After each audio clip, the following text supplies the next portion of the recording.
¿Sabes de qué manera podremos llevar una empresa de 0 a 1? ¿Te interesa saber de qué manera puedes hacer que tu empresa tenga una ventaja respecto al resto?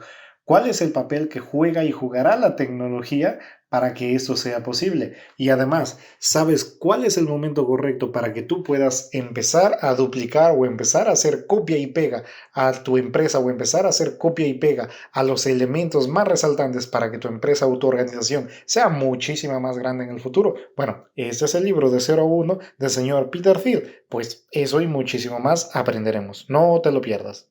Si quieres aprender lo esencial de los libros de motivación, desarrollo personal, empresas, marketing y demás, este es el lugar correcto.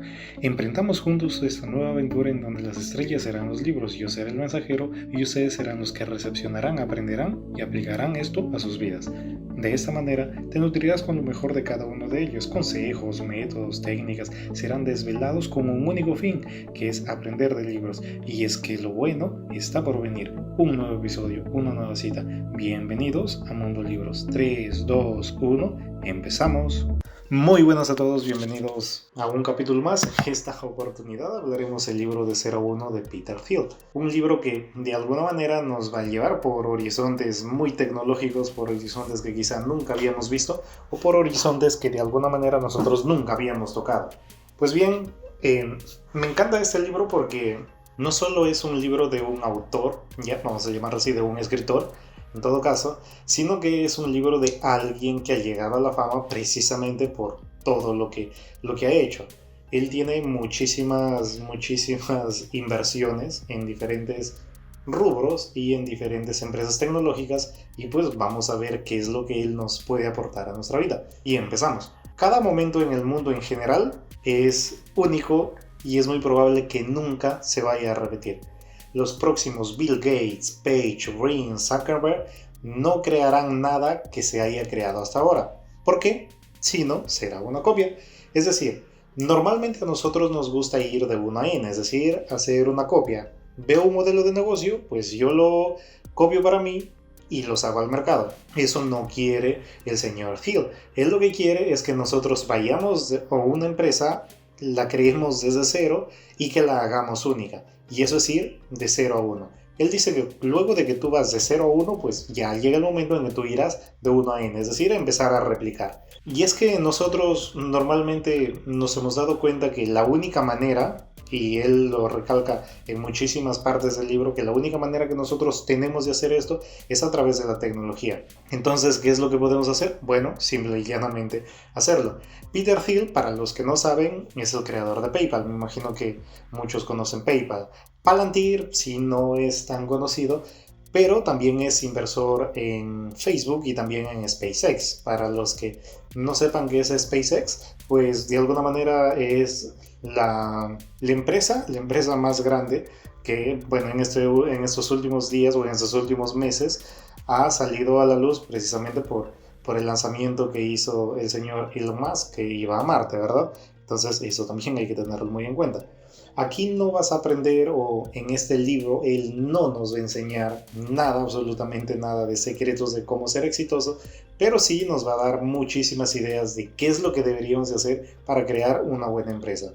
Entonces, mientras él siga este ritmo de ir, o cualquier persona que vaya del ritmo de 0 a 1 y luego de 1 a n, implicará que esta persona quiere llevar su empresa o quiere llevar la cantidad de empresas que pueda tener desde 0 hasta infinito, que ese es vamos a llamarlo así, la idea clave de este libro.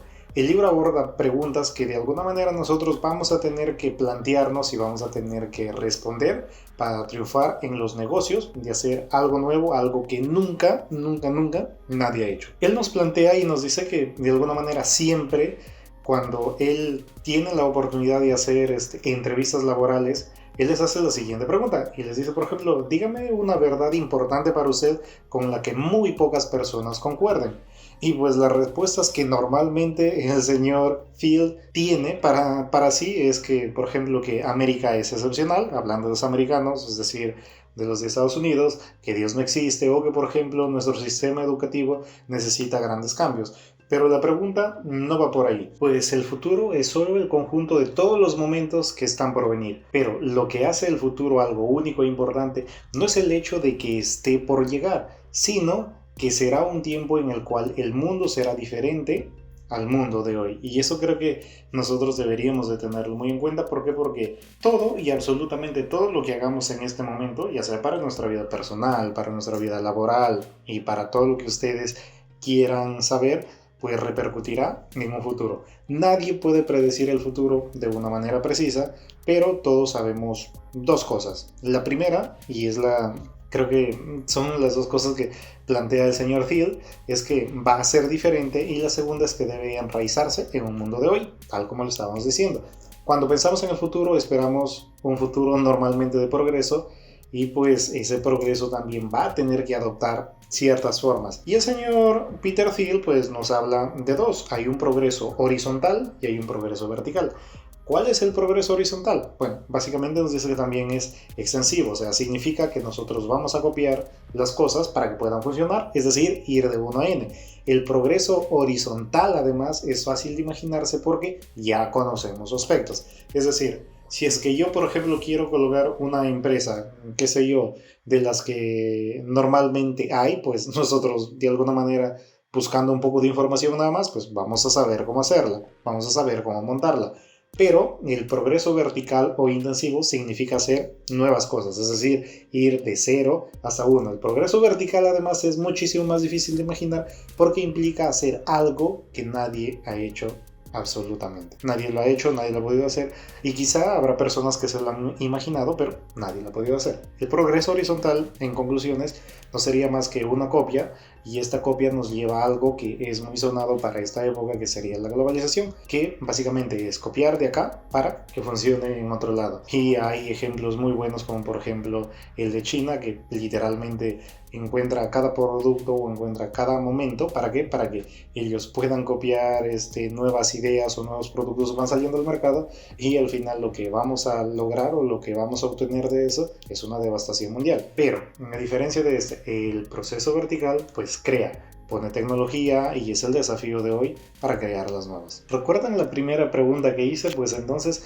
vamos a cambiar un poco la pregunta para que quizás así no suene tan esotérico o no suene tan encriptado. Entonces la pregunta sería: ¿con qué estás de acuerdo con lo que todo el mundo también lo está? El primer paso para pensar con claridad es preguntarnos qué pensamos sobre nuestro pasado o qué pensamos respecto a lo que hemos hecho anteriormente. Por ejemplo, Yahoo entró al mercado en abril de 1996 con una valoración aproximada de 848 millones de dólares, nada más que eso. Amazon, que también es otra empresa tecnológica, hizo lo propio en el año 1997 y rondaba aproximadamente los 440 millones de dólares. ¿Pero qué pasó con ellos? En el año 1998 las acciones de ambas compañías pues ya se había multiplicado por 4. ¿Qué pasó? ¿Por qué sucede esto? Y es básicamente porque las nuevas empresas, como dice en este libro, las nuevas empresas que se creen, o aquellas empresas que normalmente van a revolucionar el mundo, o aquellas que al inicio van a perder dinero, pero que luego van a generar el dinero necesario para recuperarse y para multiplicarse por N, son todas aquellas empresas que son empresas tecnológicas. Y es por eso que esto empieza a verse ya desde antes de llegar a los años 2000. Ahí es cuando empieza, por ejemplo, también la famosa ola de las .com, que literalmente incrementaba el valor de las empresas en muy poco tiempo. En el caso de PayPal, que es la empresa que fundó el señor Thiel, pues dice que él estaba mal a inicios porque la única vez que él recuerda que lo sacaron a PayPal como en una lista, en una top 10, era cuando, por ejemplo, hablaban de las empresas que menos valían, ya que eran más basura en todo caso. Pues pasó de eso a ganar muchísimos millones de dólares en poco tiempo. La globalización sustituyó a la tecnología con la esperanza de futuro, y surgió una nueva burbuja, la burbuja inmobiliaria. Miren, vamos a ver ahora de alguna manera 4 puntos que hacen que de alguna manera nosotros tengamos una idea de qué es lo que tenemos, ¿ya? O qué es lo que normalmente hay en este tipo de situaciones. La primera es que nosotros deberíamos de siempre hacer progresos graduales. Es decir, si es que yo voy a hacer o yo quiero que mi empresa crezca, si es que yo quiero que mi empresa sea muy grande, pues oye, tienes que empezar con progresos graduales. No tienes que darlo, no sé, cambios bruscos, ¿no? ¿Por qué? Porque uno, vas a cambiar el total funcionamiento de la misma, dos, vas a desestabilizar a la misma y creo que vas a tener muchísimos problemas. Lo otro es que tienes que mantenerte flexible. ¿Qué es lo que les quiero decir con esto? Y eso es básicamente por el cual hay muchísimas empresas que fracasan. Hay empresas que no son capaces de darse cuenta que el mundo está cambiando y que intentan hacer lo mismo y pues lamentablemente si es que tú no eres flexible, si es que no estás en la posibilidad de poder cambiar no solo las acciones, sino cambiar también incluso hasta de rubro a veces, pues vas a fracasar. Lo tercero tiene que ver con mejorar la competitividad. ¿Qué es lo que les quiero decir con eso? Por ejemplo, ¿por qué feneció BlackBerry? No sé si alguno de ustedes conoce la marca BlackBerry. Yo la única vez que conocí esta empresa o este tipo de celulares fue, bueno, hace muchísimos años atrás, pero el detalle era que ellos tenían un teclado normal, no sé si es que lo recuerdan. Y pues básicamente un tiempo después nada más empezaron a salir los teclados virtuales. ¿Qué es lo que pasó? Que yo sepa, o hasta donde yo sé, BlackBerry no quería subirse a esta nueva ola. Y pues no sé si es que alguien lo compró o simple y llanamente desapareció. Porque sí, y es básicamente porque nosotros no nos atrevemos a ver ese tipo de oportunidades. Y finalmente deberías de centrarte en el producto y no en las ventas. Peter Thiel nos habla y nos dice que si es que tu producto necesita de hacer muchísima publicidad o de vendedores para venderlo, es porque simple y llanamente tu producto no es lo suficientemente bueno. Hay que aclarar que él se refiere a productos tecnológicos, entonces es por eso que él tiene este tipo de ideas o da este tipo de fundamentos. Las lecciones que han convertido en dogmas para el mundo de las startups o para las empresas que recién están empezando, pues la primera es que debemos de aprender a arriesgar la audacia, más la audacia que la trivialidad. ¿Qué es lo que les quiero decir con eso? Muchísimas veces es muy mejor ya que nosotros nos atrevamos a hacer cosas, atrevamos a hacer cambios, atrevamos a innovar en lugar de esperar ahí a que, bueno, nos pase el tren, pues, ¿no? Lo siguiente tiene que ver con un plan mal hecho es muchísimo mejor que hacer ningún plan. Y esto no solo es bueno o no solo es aplicable a los negocios, sino también a la vida. Hay muchísimas personas que se pasan momentos solo pensando y no haciendo nada y pues la vida no es esa. En la vida nosotros deberíamos de empezar a actuar, deberíamos de empezar a hacer ciertas acciones. ¿Para qué? Para que luego en el futuro nos vengan ciertas repercusiones, ¿verdad? Y lo que se supone que a nosotros nos debería venir siempre es positivas. Lo tercero tiene que ver con los mercados competitivos, destruyen los beneficios, y esto es básicamente porque si es que nosotros tenemos o nosotros competimos en un mercado en el cual todos venden el mismo producto, es decir, productos homogeneizados, pues díganme ustedes cuál es la diferencia de ti respecto al resto. ¿Qué tendría que elegir el posible cliente? Pues básicamente el precio, ¿cierto? Que creo que si es lo único que te diferencia. Bueno, y finalmente las ventas importan en la misma medida que el producto. Dese cuenta que, por ejemplo, hay muchísimas personas que tienen empresas y que a pesar de que se dan cuenta de que esto, independientemente de que no lo sepan así como que lecciones o que pasos, como lo quieran llamar ustedes, pero no son capaces de reaccionar, no son capaces de hacer nada por cambiar ese tipo de situaciones. Y miren, bueno, todas las compañías felices son diferentes y esto tiene muchísima relación. ¿Por qué? Porque dense cuenta que aquellas compañías que crecen y crecen de manera desorbitante son aquellas que han desarrollado, que están desarrollando algo que absolutamente nadie más está haciendo. Entonces la pregunta que yo les hago es, ¿tu empresa podría crear algo con mucho valor sin convertirse en una compañía valiosa en sí misma? Deben de tratar de responder esa pregunta. Pues la respuesta que nos da Peter Thiel es que no. ¿Por qué? Porque crear valor en sí mismo no basta, no es suficiente. También necesitamos capturar parte de ese valor que creas. Esto significa que incluso los grandes negocios pueden ser malos negocios a la vez. La competencia perfecta es de alguna manera lo que nosotros llamamos mercados perfectamente competitivos. consiguen un equilibrio cuando la oferta del productor cumple con la demanda del consumidor. Es decir, son indiferenciados, tienen productos homogéneos y pues nuevamente volvemos a que si es que tú estás en este tipo de negocios, pues la única manera de que te diferencies, o al menos la que se me ocurre, es el precio. Entonces, ¿por qué hacer eso? Bajo la competencia perfecta, en el largo plazo, tú no vas a tener ninguna chance de percibir un beneficio económico. Y eso les digo porque es el principal motivo por el cual la mayoría de empresas que inician fracasan. ¿Por qué? Porque es simplemente un copia y pega, no son capaces de generar algo. Ahora sí, vayamos al otro punto que no es la competencia perfecta, sino es el monopolio. El monopolio es el dueño básicamente del mercado, claro está. De modo que ellos pueden establecer sus precios, pueden maximizar sus beneficios, es decir, no tienen un sustituto cercano y por lo tanto van de 0 a 1. ¿Por qué? Porque son los únicos. Como por ejemplo Google, que dejó de lado, dejó muy atrás tanto a Microsoft como a Yahoo. ¿Qué lección podemos aprender de esto? Es que si quieres crear y quieres capturar un valor perdurable, no debes crear un negocio indiferenciado de productos básicos. Es así de sencillo. Los monopolistas mienten para protegerse y a veces ceden hasta gran parte de su dominio para no quedar mal con la sociedad, porque si no van a tener repercusiones negativas para ellos. Y es por eso que, por ejemplo, Google hace ver que es una empresa multidisciplinaria. Pero si es que, por ejemplo, nosotros empezamos a ver sus números, pues más del 95% de sus ingresos es por publicidad. Ellos se podrán decir que son una empresa que, por ejemplo, hace ciertos productos tecnológicos, sí, pero ¿cuánto es? 1%. Hace otro tipo de labores, sí, pero ¿cuánto es? El total del resto de sus labores es un 5% respecto a la publicidad, que es el fuerte de ellos, que es el 95%. Creo que si tú no tienes un monopolio, pues estamos en una liga que no nos pertenece, estamos luchando contra monstruos, es muy probable, y pues los emprendedores siempre están dispuestos a subestimar lamentablemente la magnitud de la competencia.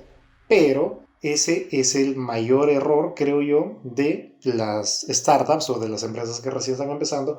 ¿Por qué? Porque creo que si hay algo que tú no debes de hacer, en especial si es que estás en un océano en donde todas las empresas son iguales, pues es decir, esta empresa tiene menos calidad o esta empresa, no sé, tiene menos experiencia que yo. No, porque al final todos están contra todos. La tentación fatal es descubrir tu mercado de modo tan restrictivo que puedas dominarlo por definición.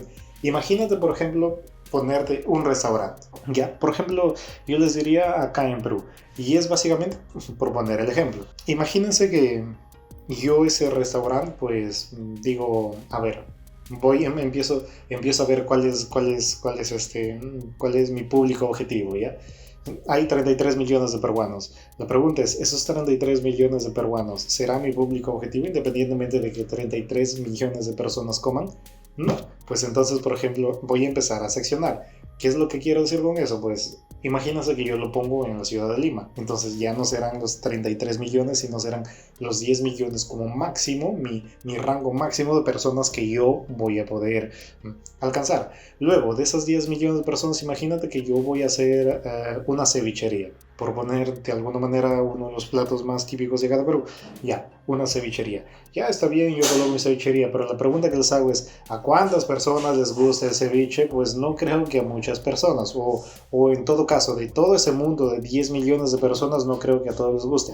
Imagínate que les gusta a 1 millón de personas. Si te das cuenta, conforme yo voy siguiendo, conforme yo voy haciendo nuevas ideas, pues eso se va achicando muchísimo más, y eso es precisamente lo que sucede. ¿Por qué? Porque tú estás poniendo un tipo de negocio que literalmente cada vez se va nichando más y más y más, y depende de lo que tú pongas, porque simple y llanamente pues es así. Entonces creo que no podemos hacer nada más en este caso. Los negocios no monopolistas de alguna manera intersectan. ¿Qué es lo que les quiero decir con eso? Por ejemplo, estábamos hablando de personas de Perú, luego personas que viven en una ciudad determinada. ¿Sí me dejo entender? O sea, no es que sume, no, simplemente es intersección, tal cual nos enseñaron en primaria. Entonces dense cuenta que es imposible. Cada nuevo elemento que yo vaya sumando es básicamente una intersección, y es decir, cada vez mi grupo se va haciendo muchísimo más pequeño, o mi ratio o el público objetivo al que yo quiero alcanzar se va haciendo muchísimo más pequeño, pero a diferencia de los monopolios que hacen unión.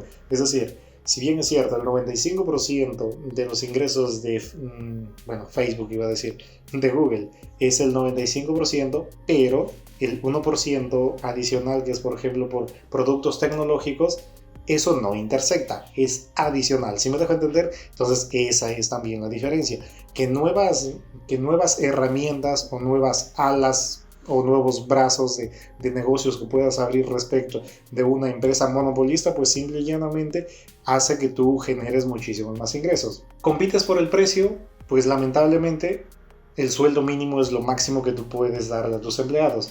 Si compites por el mercado, imagínate, ya estábamos dando algunas contras. Si compites para sobrevivir también en el mercado, pues imagínate qué puedes hacer. Y al final en los negocios el dinero o es algo o lo es todo. En el mundo estático, un monopolista es un mero recaudador de rentas, pero si escapas el mercado con un producto puedes incrementar el precio y los demás no tendrán otra opción que adquirir tu producto. Y esto es lógico porque imagínense, acá en Perú, o al menos en la ciudad en donde vivo, por ejemplo, hay varios monopolios. El primero es la luz, solo tenemos una distribuidora de luz. La pregunta que les hago es, si es que por ejemplo esta distribuidora intentara subirnos el precio, que lo ha hecho varias veces, ya, nosotros podríamos hacer algo.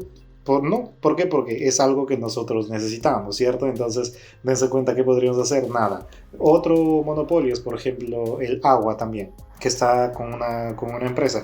Dense cuenta, no se puede hacer nada. ¿Por qué? Porque si es que yo digo, mira, ¿sabes qué? Hago mi protesta y todo, bueno, me quitan el servicio de agua y entonces, ¿qué me queda? Nada. Dense cuenta que de alguna manera los monopolios pueden alzar sus precios. Bueno, no, normalmente no los bajan, pero eso es. Y con esto les quiero decir que Peter Thiel, por ejemplo, nos habla de que los monopolios en realidad son aquellos que impulsan el progreso porque la promesa de años o incluso de décadas de beneficios monopolísticos ofrece un poderoso incentivo para que ellos puedan innovar. Les permite hacer planes a largo plazo y es algo que tú no puedes hacer si es que tú tienes un negocio tradicional. ¿Por qué los economistas están obsesionados con la competencia como un estado ideal? Y pues esto viene básicamente desde el siglo XIX, con las primeras revoluciones industriales y todo eso. Y pues dense cuenta que para el siglo XIX, es decir, los años 1800, o para ahora ya ha pasado más de 200 años y aún queremos seguir en ese mismo estado o en ese mismo tipo de economía o en ese mismo tipo de mercado. La pregunta es, ¿será correcto? No. Es fácil de modelar, por eso se hace, pero si es que de alguna manera tu empresa fracasa, ¿qué va a pasar con el mercado? Bueno, nada. Y pongamos también un ejemplo acá. Imagínate que tú tienes una empresa y en total solo vamos a poner que es un oligopolio, ¿ya? Son 5 empresitas nada más las que, incluyendo la tuya, que dan un tipo de servicio especial, ya son 5. Si tú sales del mercado, ¿qué es lo que pasa contigo? Bueno, tu parte de ti que tenías del mercado, tu cuota de mercado, pues se repartirá en las otras 4. ¿Sí me dejo entender? Proporcional aproximado a lo que ellos tenían, claro está, pero entre las 4. La pregunta es, ¿afectó en algo al mercado? No. Y es básicamente esto por culpa del equilibrio perfecto. El monopolio es la condición que todo negocio de éxito va a buscar. ¿Para qué? Para que precisamente sea único en el mercado y que pueda dominar todo. Hace muy poco tiempo escuché la noticia de que hay una empresa ya, se llama empresa Soyuz, acá en Perú. Bueno, básicamente hace transporte terrestre, transporte en buses. A las personas, bueno, creo que no sé si estará en todo el Perú, pero en muchas ciudades del Perú. Y básicamente lo que quiero contarles con esto es que los motivos por los cuales esta empresa ha cerrado es uno por todo lo que está pasando este 2020 y lo segundo es porque se ha dado cuenta que la piratería y además de ello pues aquí hay algo que se llama la suspensión perfecta de labores que no quiso darlo, el Estado no dio luz verde para que esta empresa aplicara a esos trabajadores, es decir, que les mande cierto tiempo, 2 o 3 meses sin sueldo, pero que igual seguían manteniendo y cuando ya todo vuelva a la normalidad, que ellos puedan recuperar su trabajo, no dieron la luz verde y pues simplemente la empresa dijo que quebró y ya está. Y nuevamente vamos, la pregunta es, si es que la empresa Soyuz acá en Perú ya desapareció del mercado, ¿afectará en algo al mercado? Bueno, independientemente de que haya muchísimos trabajadores de su empresa que se hayan ido a casa y ahorita no tengan trabajo, pero luego de eso pues ya no. ¿Por qué? Porque la capacidad que ellos tenían de transportar pues ahora se pasará a otras empresas. Todas las compañías felices son distintas y es por eso que nos dice esta afirmación, ¿no? Que de alguna manera todas aquellas empresas tecnológicas que tienen un rango, que tienen un monopolio muy ganado, pues simple y llanamente son felices porque nadie, absolutamente nadie, es capaz de tan siquiera intentar robarles lo que ellos han ganado. Monopolio significa nuevos productos que benefician a todo el mundo y los beneficios sostenibles para el creador. La competencia perfecta significa que no hay beneficios para nadie, que no hay ninguna diferenciación significativa y que se lucha ¿para qué? Para sobrevivir. Es decir, es una lucha encarnizada de todos contra todos. ¿Por qué la gente cree que la competencia es sana? Y pues básicamente esto es porque es una ideología y en ella nos hemos atrapado desde hace muchísimo tiempo. Solo para que tengan una idea. El sistema educativo es lo que hace esto, que genera competencia, competencia entre nosotros. Imagínense, yo he pasado por nivel inicial, primaria, secundaria, pre y también la universidad y en ninguna de esas partes yo he sentido que no haya habido competencia, siempre te hacen competir, ¿no? Y normalmente el que saca mejores notas es el que supuestamente es el mejor y no necesariamente va a ser así. Entonces, ¿qué es lo que deberíamos de hacer nosotros? Bueno, pues, ¿no? Ahí tenemos que verlo. ¿Por qué nos estamos haciendo eso? ¿Por qué nos estamos haciendo ese tipo de daños a nosotros mismos? Y es que básicamente generamos una guerra entre nosotros, generamos a veces hasta antipatías entre nosotros. Lo mejor que pueden hacer es poner en sus propios emprendimientos y eso les digo de manera muy personal y pues esto habla de un libro que aquí tenemos el comentario es emprendedor quien lo lea y en ese libro por ejemplo nos dice pues no que básicamente cuando tú vayas a poner un emprendimiento ya y es decir ya básicamente hablando ya de empresas o de startups.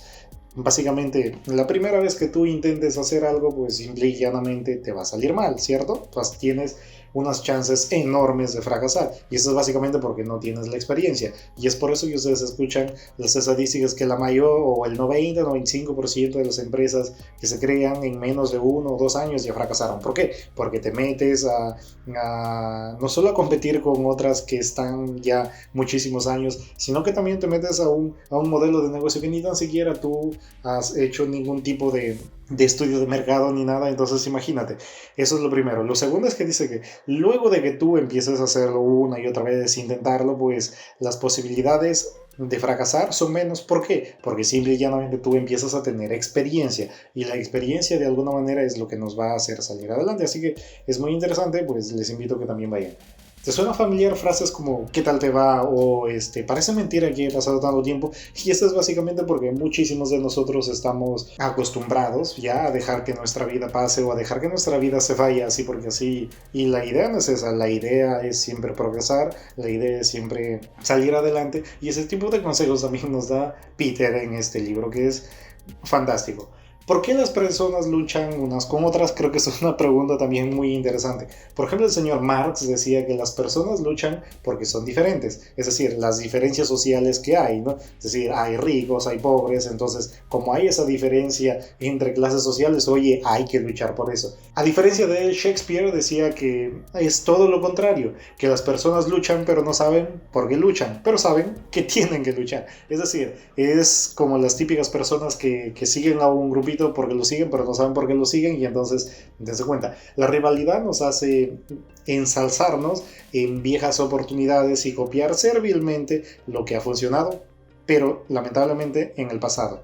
Ganar es mejor que perder y eso muchísimas personas lo sabemos, pero todo el mundo pierde cuando la guerra no merece la pena y en especial cuando nosotros copiamos un negocio que ya está y pues imagínate, si no puedes vencer a tu rival pues es mejor que tú tengas que asociarte con él y esto es muy bueno. ¿Por qué? Porque dése cuenta si es que imagínate, lo que voy a lo siguiente, imagínate que hay 3 empresas que están, un oligopolio, ¿ya? 3 empresas que están luchando por el mercado. Creo que en lugar de competir entre las 3 es mejor que tú te unas con otra para decir, bueno, solo hay 2, pero ustedes están juntando fuerzas, ¿sí me dejo entender? Es decir, literalmente sería 2 empresas contra una y tienen muchísimas más chances de ganar, creo yo. Entonces, ¿por qué no hacerlo? Evitar la competencia te proporcionará un monopolio, solo si consigues perdurar en el futuro. Las empresas normales son aquellas empresas de la vieja economía, ya que de alguna manera solo quieren mantener su estado o solo quieren sobrevivir. Sus flujos de dinero actuales, pues lamentablemente no les va a llevar más allá de 5 o 6 años. Pero, sin embargo, cualquier empresa con sustitutos cercanos verá cómo sus beneficios se desvanecen a causa de la atroz competencia que normalmente hay, porque ellos eligieron eso en lugar de algo que pudo haber cambiado, es decir, diferenciarse, ¿cierto? Creo que la manera, o en el caso, la manera en cómo tú puedes llevar adelante una empresa que es normal, vamos a llamarlo así, o en un mercado competitivo de los comunes, pues es buscar maneras de cómo tú diferenciarte y buscar maneras de cómo las personas que vayan a comprarte no piensen que tú eres uno más del montón y pues llanamente busquen a alguien básicamente por el precio. Entonces tú deberías de ver eso también. Y la contrapropuesta de las empresas normales son las empresas tecnológicas, que básicamente este tipo de compañías son las que siguen una trayectoria opuesta o las que a menudo pierden el dinero durante los primeros años, pero que luego sus intereses, bueno, se multiplican a por miles de millones de dólares. Para que una empresa sea valiosa, pues debe crecer y debe permanecer en el tiempo. Pero muchos emprendedores solo se centran en el crecimiento a corto plazo. Entonces, ese es otro detalle que también deberíamos de verlo. Y esto es porque, imagínense, creo que la mayoría de empresas o la mayoría de startups saben que a largo plazo no va a funcionar, pero aún así lo hacen. Si te centras en el crecimiento a corto plazo por encima de todo lo demás, pierdes de vista una de las preguntas más importantes que deberías de hacerte. ¿Seguirá este negocio en auge dentro de una década? Pues la mayoría de respuestas es no. Entonces, si es que tú solo buscas parte cuantitativa, es decir, a corto plazo, pues creo que vas a perder un montón. También deberías de ver la parte cualitativa que básicamente te ayuda a ver, te ayuda a tener un panorama general, una visión de qué es lo que va a existir o de qué es lo que nosotros deberíamos de hacer a largo plazo. Todos los monopolios son únicos, pero normalmente comparten algún tipo de combinación de las siguientes características que les voy a dar a continuación. La primera es que muchísimas de ellas tienen una tecnología propia. Facebook lo tiene, YouTube lo tiene, Google lo tiene, dense cuenta. Lo segundo es los famosos efectos de red, que también veremos de qué se trata. Lo tercero tiene que ver con economías a escala y finalmente una marca que sea reconocida. Vamos a analizar cada uno de ellos para ver qué es lo que sucede. ¿Qué es la tecnología propia o qué implica que nosotros tengamos tener tecnología propia? Pues básicamente lo primero es que es lo más importante que nosotros vamos a tener. Búscala y hazla a que sea hasta 10 veces mejor que tu competencia y pues entonces es imposible que alguien te pueda alcanzar. Eso es lo primero. Los efectos de red hacen más útil tu producto a medida de que las personas lo usen más. Y un ejemplo es básicamente Facebook.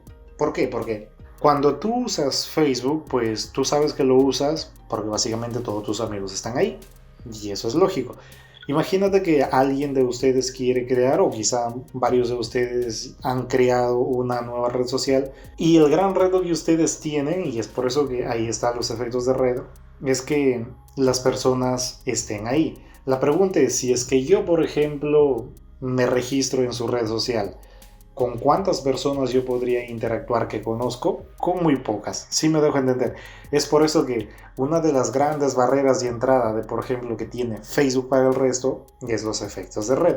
Que ahí tú puedes encontrar literalmente a todas las personas, ¿no? A papá, mamá, tíos, abuelos, qué sé yo, creo que muchísimas personas. Lo tercero tiene que ver con las economías a escala.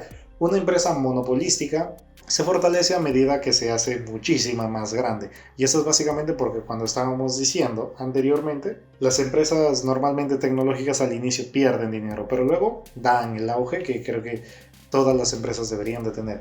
Y finalmente la marca. Crear una marca potente es una poderosa manera de reclamar un monopolio. Google lo tiene, Facebook lo tiene. Entonces, ¿qué más podemos decir? La marca, la escala, los efectos de red y la tecnología combinados en algún modo, pues definen un monopolio, pero Para que estos factores funcionen, vamos a necesitar elegir cuidadosamente no solo nuestro mercado, sino creer deliberadamente en ello. Toda startup es pequeña al principio. Nadie domina una gran cuota del mercado porque, imagínense, no sé si se han dado cuenta o no sé si algunos de ustedes sabe cómo inició, por ejemplo, Facebook, y es básicamente porque Zuckerberg pues lo hizo para su universidad, ¿cierto? Él nunca pensó tener todo lo que tiene hoy en día y pues imagínense hasta dónde llegó. Por tanto, toda startup debería de empezar con un pequeño mercado, pero eso no significa que sea inexistente. El mercado objetivo perfecto para toda startup es un pequeño grupo homogéneo de personas abastecidas por pocos o por ningún competidor. Pues si no tienes ningún competidor, creo que es muchísimo mejor. Todo gran mercado es una mala elección y un gran mercado ya abastecido por compañías de la competencia es todavía peor. Y eso les digo porque básicamente si es que tú entras a un mercado en donde ya hay un monstruo, pues te van a hacer pedazos con las barreras de entrada. No solo con las barreras de entrada, sino también, imagínate hay un elemento en economía que se llama el costo variable medio. Es básicamente si es que tú vendes cualquier tipo de productos y por ejemplo, tú ves que hay una nueva competencia.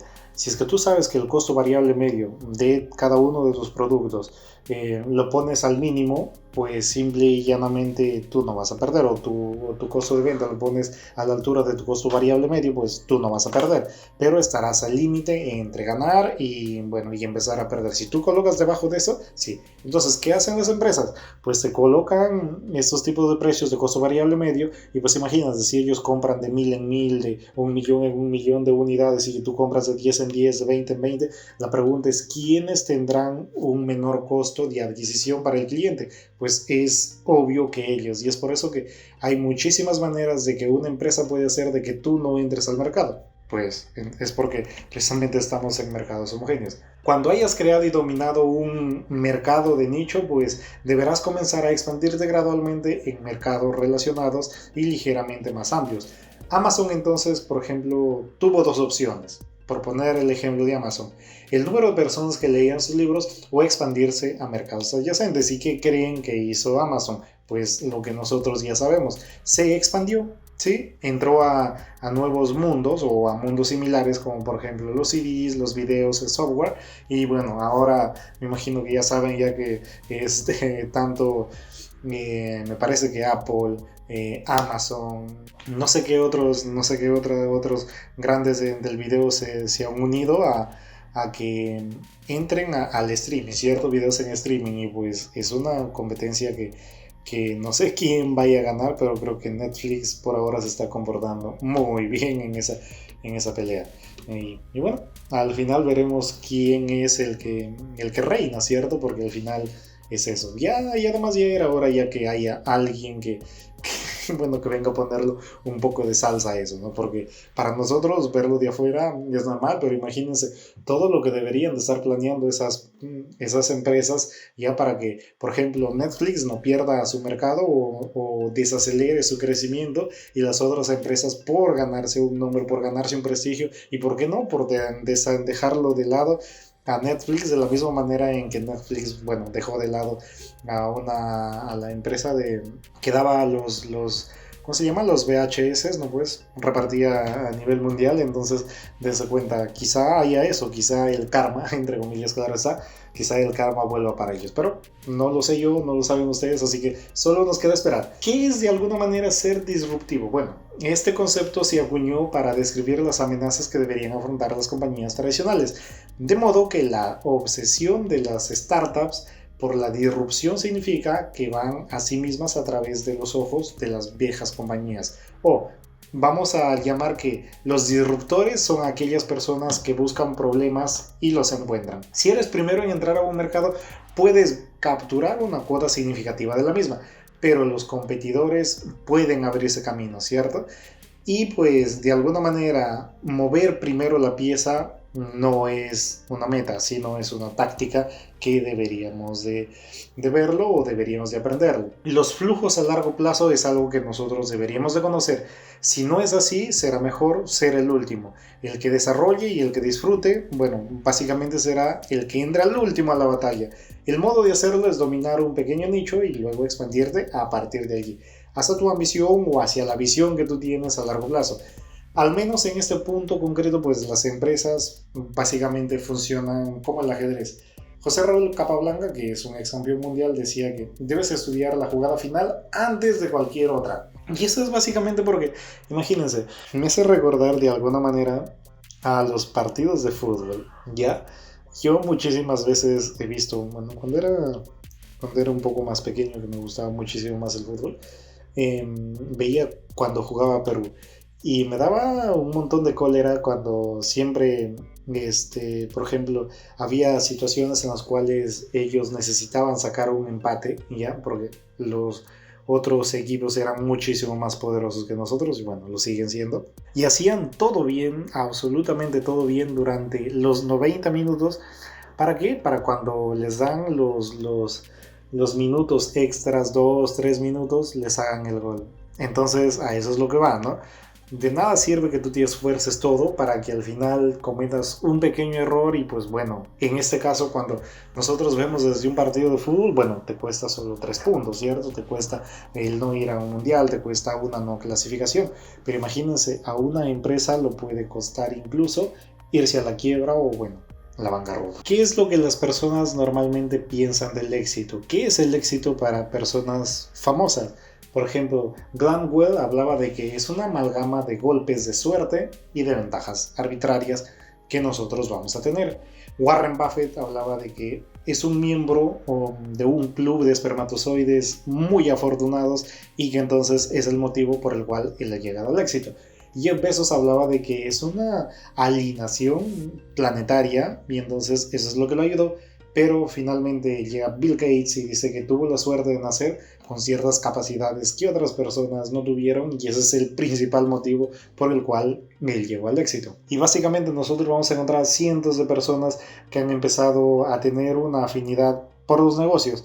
Y bueno, hay algunos pocos como Steve Jobs o el señor Dorsey. Bueno, para las personas que no conocen al señor Dorsey, es el fundador de Twitter, ¿ya? Y por ejemplo, el señor Elon Musk, que es de Tesla Motors y SpaceX, han creado compañías de miles de millones de dólares. Si el éxito se debiera fundamentalmente a una cuestión de suerte, pues creo que este tipo de emprendedores no existirían. Y es básicamente porque tanto Jobs, tanto Elon Musk, tanto Dorsey tuvieron que trabajar muchísimo para hacer que sus ideas y hacer que sus empresas en realidad lleguen a ser lo que hoy en día nosotros conocemos. Cada uno al final va a sacar sus conclusiones de ello. Tú decides si es que tú crees que el llegar a ser exitoso es cuestión de circunstancia o es una cuestión de causa y efecto. Y bueno, por este tipo de comentarios nosotros nos podemos dar cuenta que Peter Thiel pues habla que es cuestión de trabajo duro, ¿cierto? Que no es cuestión de que nosotros un día nos relajemos o que saquemos una bola mágica y que sepamos que vamos a ser exitosos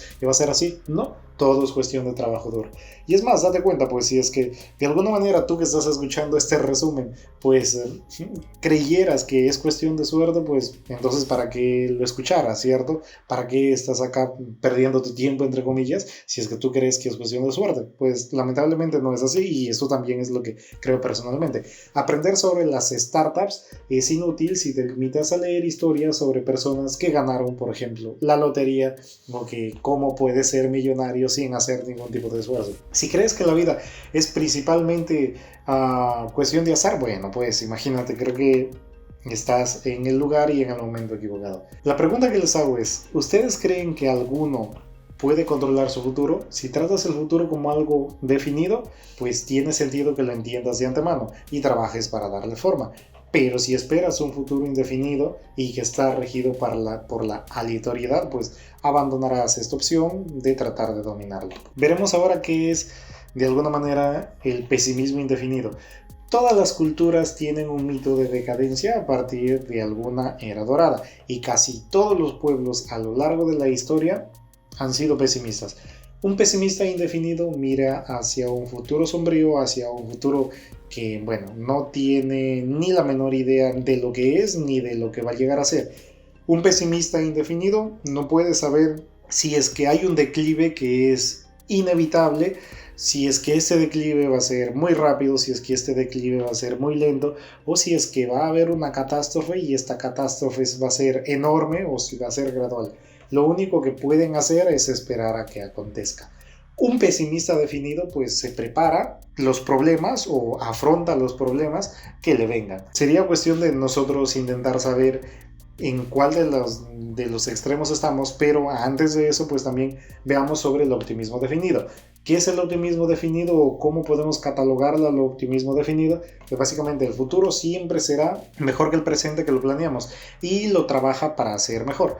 Los inventores y los visionarios, cada uno de ellos pues alcanzaron y mejoraron a sus predecesores y ellos son optimistas definidos. Y finalmente, un optimista indefinido pues básicamente será aquella persona que crea que el futuro es mejor pero no sabe exactamente cómo, por lo que no hará ningún plan específico para poder lograr o para poder luchar por eso que él cree que sí puede existir. Imagínense, hasta esos extremos hemos llegado. Luego también hay conceptos como las finanzas indefinidas, que mientras un futuro definido optimista necesitaría ingenieros para diseñar ciudades bajo el agua, o por ejemplo para crear nuevos tipos de construcciones, pues en un futuro indefinido optimista además pues se necesitaría más banqueros y abogados. Y creo que, imagínense, pues estamos en una época en la cual creo que necesitamos muchísimo más del talento, muchísimo más de la revolución humana para nosotros poder alcanzar muchísimas más cosas. ¿En qué tipo de empresas nosotros deberíamos de invertir? Y pues la respuesta que nos da Peter Thiel es que nosotros deberíamos de invertir en algunas compañías que tengan el potencial de recuperar el valor de sus fondos. La ley potencial no solo es importante para las personas que vayan a invertir, sino que también es importante para todo el mundo que de alguna manera somos inversores. Pues imagínate, la manera en cómo tú inviertes tu tiempo, la manera en cómo tú dejas de invertir el mismo, pues repercutirá de manera positiva o negativa en todo lo que hacemos. Y eso es algo que también nos dice el señor Thiel. En la educación no importa lo que hagas, siempre y cuando lo hagas bien. Y eso es absolutamente falso. ¿Por qué? Porque sí importa lo que haces. Debes enfocarte sin descanso en algo que hagas bien, pero antes debes pensar seriamente si será valioso para tu futuro. Si es que aquello que estás aprendiendo o aquello en lo que tú te estás educando, pues te ayudará o repercutirá de manera positiva en tu futuro, pues entonces dice que lo debes de hacer. Dice que debes de volverlo a intentar. Todas y cada una de las ideas más famosas y conocidas hasta nuestros días pues fueron conocidas en antaño, fueron inesperadas en algún tiempo y pues imagínate, si es que algunas de esas ideas nosotros aún las mantenemos, pues no nos va a ayudar a absolutamente nada, o si es que de alguna manera nosotros queremos crear algo con lo que nosotros aprendimos hace años atrás, pues tampoco. Y es por eso que Peter Thiel nos habla de tres escenarios. El primero es un escenario en donde nosotros hacemos cosas fáciles, el segundo escenario en donde nosotros hacemos cosas difíciles y el tercero es un escenario en donde nosotros hacemos cosas imposibles, entre comillas. Lo fácil te lleva a hacer negocios convencionales, lo difícil te lleva a hacer negocios secretos y finalmente lo imposible te lleva a hacer tipos de negocios misteriosos, vamos a llamarlo así. ¿Por qué? Porque no puedes saber qué es lo que va a haber o no puedes saber cuál es el futuro o qué es lo que lo espera a este tipo de negocios. ¿Por qué la gente no busca secretos? La mayoría de personas actúa como si no quedaran o como si es que no hubiera secretos que buscar. Imagínate, el señor Kaczynski nos hablaba de que las metas tienen 4 divisiones, bueno, o están divididas en 4. Hay metas que pueden satisfacerse con un mínimo esfuerzo, dice que hay metas que pueden satisfacerse con un gran esfuerzo y nos dice que también hay metas que no pueden satisfacerse. Independientemente del esfuerzo que hagas, pues no va a ser posible hacerlo. Será cuestión de creerlo, ¿no? ¿Por qué la gran parte de la sociedad tiende a pensar que no quedan misterios sin resolver o que no quedan situaciones o que no quedan problemas por resolver? Y es básicamente porque nosotros ya estamos amaestrados, vamos a llamarlo así, amaestrados mentalmente desde que nosotros nacemos. Lo primero que hace esto o este efecto en nosotros es la geografía. Lo segundo tiene que ver con la aversión al riesgo. Dígame a qué persona le encanta el riesgo, creo que son muy pocas las que les encanta. La tercera tiene que ver con la complacencia. Finalmente la cuarta es creer que alguien más debe hacerlo de ello. Es decir, que nosotros nos sentamos a esperar a que suceda y ya está. hay muchísimos secretos por buscar, pero no lo hacemos lamentablemente. Y pues créeme que cada secreto o cada problema que tú resuelvas pues va a ser un potencial negocio que tú puedes construir. Las grandes compañías pueden construirse sobre secretos a voces, pero insospechados acerca de cómo funciona el mundo, o acerca de cómo funcionan ciertos sectores de nuestra sociedad. Hay dos tipos de secretos básicamente que nosotros vamos a tener, que es los secretos de naturaleza y los secretos de las personas. Los secretos de naturaleza están básicamente en todas las partes. Para encontrarlos debemos estudiar algún aspecto para descubrir el mundo físico. Y finalmente, los secretos de personas son muy diferentes. Básicamente son cosas que la gente no sabe por sí misma o cosas que se esconden porque no quieren que los demás se enteren. De modo que cuando pensamos que de alguna manera en qué tipo de compañía queremos construir, hay dos preguntas que debemos hacer. ¿Qué secretos nos está dando la naturaleza o qué secretos son aquellos que se está guardando la naturaleza? Sería la primera. Y la segunda tiene que ver con qué secretos no nos están contando las personas. Si es que nosotros podemos sacar información respecto de esas dos preguntas, pues créeme que vamos a llegar pero muy lejos. A menos que tengas creencias perfectamente convencionales, rara vez suele ser que una buena idea que te cuentan, todos los emprendedores lo saben muy bien. Todo gran negocio que se ha construido hasta este momento, pues normalmente se ha construido respecto a un secreto que se ha ocultado precisamente para que ellos puedan lograr todo lo que han tenido. Una gran compañía es una conspiración para poder cambiar el mundo. Cuando comparte su secreto, el receptor se convierte en un compañero de conspiración. Y entonces date cuenta a qué tipo de personas vas a contar tus secretos o a qué tipo de personas vas a contar el tipo de negocios que tú vas a hacer. Como fundadores, es el primer cometido que tenemos es conseguir o de alguna manera ver que todo lo que nosotros hemos planteado salga bien, porque no vas a poder construir una gran compañía sobre una base errónea. Entonces es tal cual como decíamos, ¿no? Imagínate, es como que construir un edificio y que, por ejemplo, la parte fundamental, que es la parte de cimentación, la haces mal, pues imagínate cómo te va a salir el edificio. Pues creo que muy mal. No solo los fundadores necesitan llevarse bien, todos aquellos miembros que estén en tu compañía necesitan trabajar bien para que todo, absolutamente todo, tenga armonía. Básicamente hay tres elementos que nosotros deberíamos de tener o deberíamos de manejar para que nuestra empresa lo vaya bien. Lo primero tiene que ver con propiedad, es decir, quién es legalmente el dueño de la compañía. Lo segundo tiene que ver con la posesión, quién dirige realmente nuestra compañía, y finalmente es el control, es decir, quién es la persona que gobierna nuestra compañía. A diferencia de lo que sucede con los grandes corporativos, que normalmente hay, las startups en una etapa inicial pues son pequeñas y pues normalmente los fundadores o los propietarios son aquellos que también tienen posesión y también los que tienen el control. Pero cuando tú tengas tu empresa muchísima más grande y a muchísima más escala, pues cada uno de esos elementos van a tener que estar bien definidos y cada uno va a tener que hacer unas actividades específicas, claro está. Para eso, contratar, por ejemplo, a consultores externos o contratar, por ejemplo, a empleados a tiempo parcial cuando tú estás empezando, pues no te va a funcionar.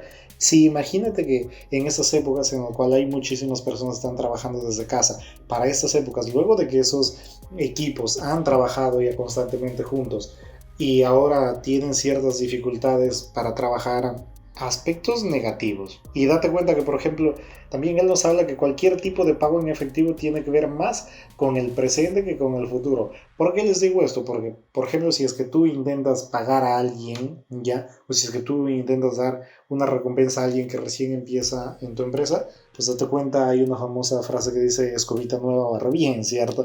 Entonces, si es que tú das ese tipo de recompensas, pues no vas a ayudar a tu empresa. Y está demostrado que el pagar más a alguien no implica que esa persona va a hacer mejor su trabajo, no implica que esa persona va a desenvolverse mejor. ¿Por qué? Porque en realidad el dinero no es lo que le importa, independientemente de que sí lo necesiten las personas ya para mejorar su condición de vida, pero eso no es lo que va a solucionar los problemas en el caso de que tengas tu empresa.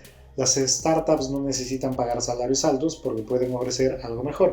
Y por ejemplo, esto es algo que yo escuché alguna vez y también lo dice el señor Peter Thiel, y era que básicamente que a los mejores que tienes en tu equipo, pues debes hacerlo parte de tu equipo, debes hacerlo tus socios. ¿Por qué? Porque si no, ellos con lo que saben hacer, pues pueden ir al frente de ti y pueden hacerte la competencia. Entonces, date cuenta, creo que es mejor a comprometerles. Ahora, vas a tener que dar un montón de beneficios, ya, o vas a decirlo, cuáles son los beneficios que tendría, ¿para qué? Para poder aceptarte, porque no creo que cualquier persona también, independientemente de que tú lo vayas a ceder cierta parte de tu empresa, pues quiera decir, ah, sí, voy a ser tu socio. No, ¿por qué? Porque esa persona va a saber que implicará que va a tener que comprometerse más contigo, ¿no? Es decir, implicará que esa persona, aunque no quiera, bueno, ya va a estar arraigada desde ya a tu empresa, y que cualquier decisión que tome pues ya no va a ser simplemente porque trabaja, sino porque también lo va a beneficiar o a perjudicar a él dependiendo de lo que haga, pues, ¿no? Entonces imagínate qué gran estrategia y qué mala estrategia también, porque va a depender mucho de cómo tú hables a esa persona respecto a qué es lo que quieres que haga por ti. Pero la idea es esa, que a los mejores talentos siempre trates de hacerlo, que sean tus compañeros, o que trates de que firmen un tipo de contrato en el cual pues ellos se asocien a ti, ¿cierto? Y eso es algo muy bueno. Hay muchas personas que dicen que las empresas en general tienen una cultura, y pues el señor Peter Thiel nos dice que las empresas no tienen cultura, que de por sí cada compañía ya debería de ser una cultura. Una startup es un equipo de personas con una misión y con una buena cultura, que es simplemente un aspecto de lo que tienen que hacer y de lo que no tienen que hacer. Y además date cuenta que cuando tú encuentras un equipo que desde el momento en el que llega se olvida del reloj, se olvida que tiene una vida externa al estar al estar en la empresa, pues créeme que van a ser personas muy interesantes, y te vas a dar cuenta que desde ese momento esa empresa ya se va convirtiendo en una cultura. Donde que el tiempo es el activo más valioso, pues imagínate, creo que sí, porque si es que nosotros no ponemos nuestro empeño, si es que nosotros no ponemos nuestro tiempo, y si es que nosotros no organizamos nuestro tiempo, pues a la corta o a la larga, esas pequeñas dosis de tiempo que nosotros vamos perdiendo a lo largo del tiempo, pues también generará un impacto negativo en nuestras empresas.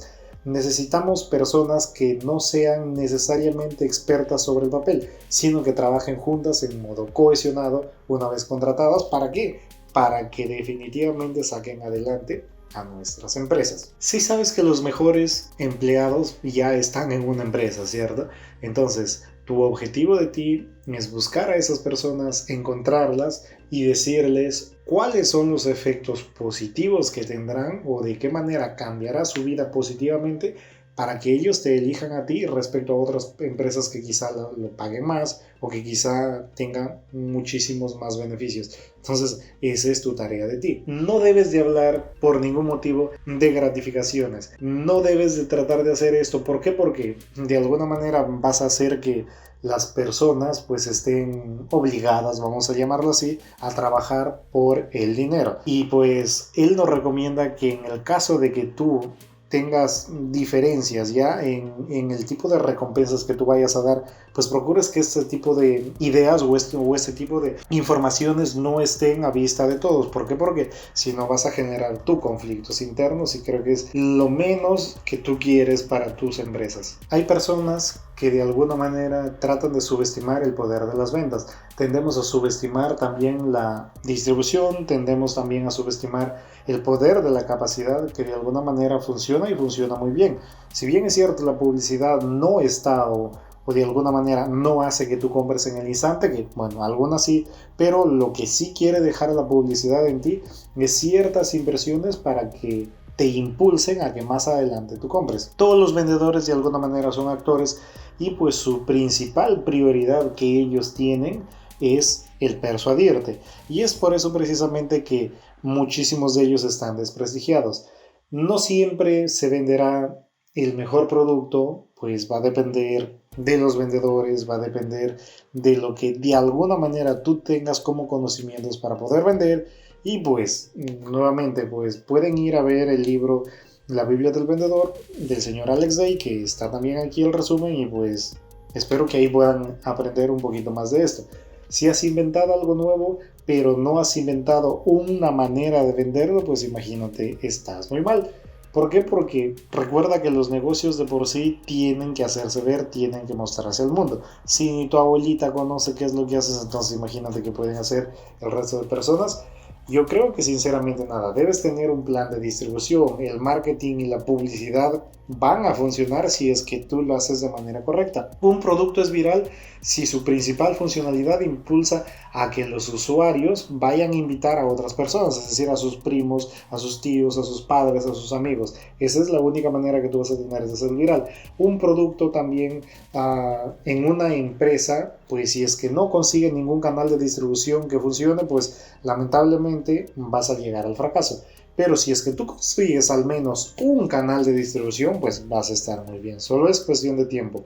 O que consigas o que no consigas. Bueno, ya los resultados de esto ya los dijimos. Ya casi para terminar vamos a hablar que cuál es la diferencia o de qué manera nosotros nos vamos a diferenciar de las máquinas. Las diferencias en general, ya las más marcadas, están que básicamente el hombre y las máquinas significan que son beneficios o que de alguna manera van a traer ciertas cualidades que normalmente si es que solo trabajamos con humanos no los vamos a tener. No comerciamos con ordenadores. ¿Por qué? Porque simple y llanamente estos no tienen la capacidad de sentir, la capacidad de sentimiento que tienen las personas. Entonces por ese lado nunca va a suceder.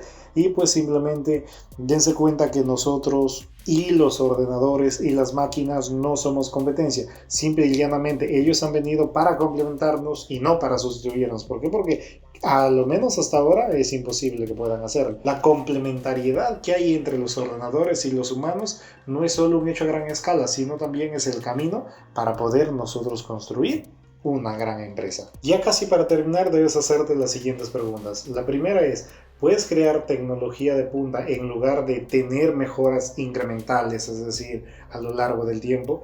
El siguiente tiene que ver con: ¿es el momento adecuado para nosotros poder crear nuestra empresa?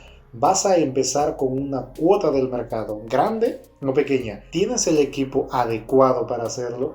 ¿Tienes un modo de crear, sino de distribuir tu empresa? ¿Puedes defender tu posición en el mercado de aquí a 10 o a 20 años? Y finalmente, ¿has identificado una oportunidad única que el resto no lo ve? Si careces de una respuesta a esto, pues lamentablemente tienes mala suerte y creo que vas a fracasar. Si es que puedes responder a estas 7 preguntas de manera exitosa, pues es muy probable que tú vas a poder dominar no solo tu destino, sino que también vas a poder triunfar. Incluso si es que resuelves correctamente mínimo unas 5 o 6 de esas preguntas, que es lo que nos dice Peter Thiel, pues tu negocio va a funcionar de manera correcta. Hacer algo diferente es lo que realmente bueno nos va a suceder a nosotros. Es lo que de alguna manera va a transformar nuestra sociedad y es también lo que nos permite que un negocio siga o consiga beneficios a través de la monopolización de un mercado. Si no, imagínate, vamos a citar al señor Elon Musk, y que básicamente él es el dueño, es el fundador de Tesla Motors, y básicamente él es aquella persona que cambió el mundo con las energías renovables y su proyecto de llevar la vida a Marte. Entonces, dense cuenta, mientras nosotros podamos mejorar o mientras nosotros podamos tener una respuesta específica para las 7 preguntas que hemos hecho, bueno, pues creo que al igual que el señor Elon Musk, pues si ustedes dense cuenta, para cada una de las preguntas que nosotros hemos puesto, pues Elon Musk tendría una muy buena respuesta. Entonces, si es que tú tienes ese tipo de negocios, imagínate. Y es más, por ejemplo, el llevar a la vida a Marte, pues es un proyecto de muchísimos años, ¿no? Y no solo creo que ahí, sino también a otros sitios. Entonces hay que ver, pues, ¿no? Hay que tener ese tipo de ideas. Las personas son fuertes por definición, pero hay otras que también son débiles. Algunas son genios y otras, bueno, son lerdas. Pero la mayoría de la gente está en el punto medio. ¿Y esto qué les quiero decir con esto? Que es como se crea como una pequeña campana de Gauss, no sé si es que la conocen. Pero básicamente en la parte de la izquierda estarían aquellas personas que están con deficiencias, ya es decir, que son lerdas, que son débiles o cosas así. En todo el campanario pues estaría la gran mayoría de personas, y solo aquellas personas que son capaces de revolucionar el mundo en la tecnología, en los negocios y absolutamente en todas las áreas que ustedes puedan ver, pues estarían del lado derecho de la campana, que también sería aproximadamente entre un 2 a 3%. Por ejemplo, los más famosos a veces creo que tienen que morir para que puedan renacer, vamos a llamarlo así, y es básicamente porque no estuvieron ya, bueno, o en todo caso, estuvieron en la mejor parte, es decir, en la parte derecha de esta campana, pero creo que con todo lo que hicieron, pues lamentablemente se fueron hacia el otro lado. Y la única manera que tuvieron de sobrevivir es muriendo, aunque suene paradójico. La lección para las empresas es que necesitan fundadores. La lección para los fundadores es que necesitan protagonismo individual y la adulación. Por encima de todo, no subestimes tu poder como individuo. Los fundadores son importantes, no por ser los únicos cuyo trabajo tiene valor, sino porque un gran fundador puede conseguir todo lo que los demás integrantes de su compañía lleven a cabo el mejor trabajo. ¿Qué es lo que les quiero decir con esto? Que dejen todo en la cancha, siempre deben de seguir luchando. ¿Por qué? Porque es la única manera que vamos nosotros a poder conseguir no solo el fundar una empresa, no solo el hacer que una empresa crezca, sino también hacer que esta empresa sea exitosa. ¿Por qué no? Ni siquiera los fundadores más visionarios pueden planificar algo a más de 20 o 30 años. Entonces imagínate, hay que preguntarnos, ¿hay algo sobre el futuro que podemos saber hoy? Pues si es que tú encuentras la respuesta a este tipo de preguntas, pues créeme que tú estás en una ventaja respecto del resto. No sabemos nada en concreto, pero podemos vislumbrarnos o podemos tener ciertas líneas generales de qué es lo que va a pasar. Al final nosotros tenemos líneas de espacio-tiempo, ¿ya? Que básicamente vamos a tener 4 alternativas. La primera es que va a haber un colapso recurrente y básicamente las líneas de colapso recurrente es como una gráfica senoidal, es decir, tiene valles y tiene crestas, ya sube, baja, sube, baja. La siguiente tiene que ver con el estancamiento, es decir, tú empezaste en nada y empezaste a subir, a subir, a subir, a subir y te quedaste ahí. No ves nunca más un progreso. Lo siguiente tiene que ver con la extinción de que efectivamente tú empezaste, llegaste a la cima y bueno, pues, ¿no? Llegaste a la bancarrota. Y finalmente la cuarta es el despegue, que de alguna manera tú empezaste en nada o en casi nada, pero que luego empezaste a subir y pues bueno, tu crecimiento sigue constante y es creo que a lo que muchísimos de nosotros deberíamos de aspirar, a que debemos despegar y finalmente debemos de llegar a construir algo muy grande. Por consiguiente, nos queda el cuarto escenario como el mejor, en el que nosotros creamos nuestra propia tecnología con el fin de construir un futuro mejor. Independientemente de las tendencias que se puedan identificar, el futuro no acontecerá pues por sí solo, pues los escenarios más probables es nada o algo. Hay una última parte del libro que me encanta y me gustaría que todos ustedes escuchen, y básicamente dice lo siguiente: nuestra tarea de hoy consiste en encontrar los modos singulares de crear las nuevas cosas que harán del futuro no solo algo diferente, sino algo mejor. En suma, pasar de 0 a 1. El primer paso es que pienses por ti mismo, solo viendo nuestro mundo de manera diferente, tan fresco y tan extraño como antaño fuera para aquellos que lo vieron por primera vez, podremos recrearlo y preservarlo para el futuro. Pues es de alguna manera una parte filosófica, ¿verdad? Y con eso terminamos. Resumiéndolo así de manera sencilla, pues nunca se olviden que lo mejor que pueden hacer ustedes o lo mejor que vamos a poder hacer es crear una empresa de la nada. Efectivamente va a haber momentos en los cuales nosotros vamos a poder sufrir, nosotros vamos a encontrar tropiezos, pero eso no significa que no pueda ser posible. Pues después de todo, imagínense, lo único que deberíamos de hacer o lo único que por lo que deberíamos de empezar es buscando un problema, encontrarlo y pues ver de qué manera nosotros podemos desarrollarlo. ¿Para qué? Para hacerlo único, que es lo que nos dice. Y claro está que él nos dice que la mejor manera es apoyándonos de la tecnología, es buscando herramientas tecnológicas que hagan que nosotros necesariamente seamos únicos y que de alguna manera hagamos que, si es que nuestro producto es muchísimas veces mejor que el de la competencia, hasta 10 veces más como mínimo, pues es imposible que ellos nos alcancen. Sin más ni más, conmigo será Astur, nueva oportunidad. No se olviden suscribirse, no se olviden de darle like, no se olviden de dejar sus comentarios, no se olviden de recomendar a sus amigos, no se olviden de decir que Mundo Libros existe, y existe básicamente porque ustedes hacen que esto sea posible. Y pues será hasta una nueva oportunidad, hasta que un nuevo libro nos reúna. Bye bye.